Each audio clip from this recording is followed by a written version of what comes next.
Carbohydrate നമ്മുടെ ശരീരത്തിന് ആവശ്യമായിട്ടുള്ള എനർജി പ്രൊവൈഡ് ചെയ്യുന്ന ന്യൂട്രിയന്റ് ആണ് കാർബോഹൈഡ്രേറ്റ്.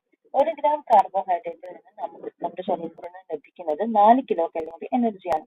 ഇതിന്റെ നമ്മുടെ മെയിൻ ഡ്യൂട്ടി എന്ന് പറയുന്നത് ശരീരത്തിന് വേണ്ട എനർജി പ്രൊവൈഡ് ചെയ്യുക എന്നുള്ളതാണ്. പിന്നെ പ്രോട്ടീൻ സ്പെയറിംഗ് ആക്ഷൻ നടക്കുന്നുണ്ട്. നമ്മുടെ ഫാറ്റ് മെറ്റബോളിസത്തിനെല്ലാം മെയിൻറ്റെയിൻ ചെയ്യുന്നത് കാർബോഹൈഡ്രേറ്റ് ആണ്.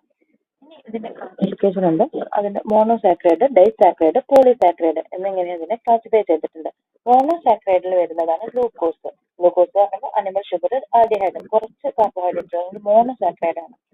പിന്നെ fructose, fruit, honey sugar, ketone. അടുത്തത് ഗാലക്ടോസ്. ഇത് മൂന്നാണ് മോണോസാക്രൈഡിൽ വരുന്നത്. അടുത്തത് ഡൈസാക്രൈഡ്, സൂക്രോസ്. സൂക്രോസ് എന്ന് പറയുമ്പോൾ നമ്മുടെ ടേബിൾ ഷുഗർ.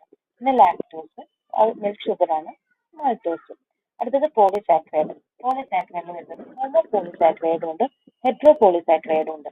ഹോമോ പോളിസാക്രൈഡ് എന്ന് പറയുമ്പോൾ starch, cellulose, glycogen, dextran. Hetero polysaccharide എന്ന് വെച്ചാൽ ഹ്യാലുറോണിക് ആസിഡ്, ഹെപ്പാരിൻ. ഇതൊക്കെയാണ് പോളിസാക്രൈഡ്.